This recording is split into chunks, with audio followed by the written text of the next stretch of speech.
ব্যাস, 15 নম্বরের পরীক্ষার জন্য 15 বার রিভিশন হয়ে গেছে।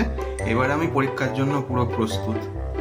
না, মা বলেছিল পরীক্ষার আগে অন্তত পক্ষে 10 জন ভগবানের নাম জপ করতে। যাই, এবার এটা শুরু করি। 9 mm এর পেন দিয়ে শুরুতে লিখবো, তারপর মাঝখানে 7 mm দিয়ে লিখবো, আর লাস্টে হাত ব্যথা করবে তখন কি রে, পাবজি খেলবি নাকি? 9mm 5mm করছিস?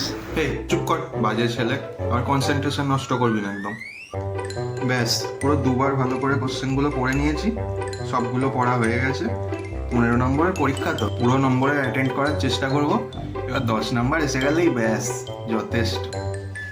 বেশি পেয়ে আমার কি হবে এই পরীক্ষায়? ওই কি রে, স্যার তো এখনো পড়াতেই আসেনি, তোরা সব বই খুলে পড়তে আজ শুরু তো করে স্যার দিয়েছিস? পরীক্ষা নেবে। হ্যাঁ, আজ আবার পরীক্ষা?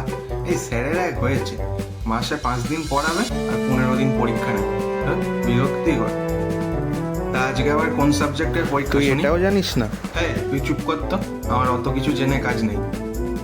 এই দেখ, তোরা এতজন আছিস, সবাই একটু একটু করে কন্ট্রিবিউট করবি, তাহলেই আমার 5 নাম্বার হয়ে যাবে। আর 5 নাম্বারের চেয়ে বেশি আমার আর কিছু দরকারও নেই।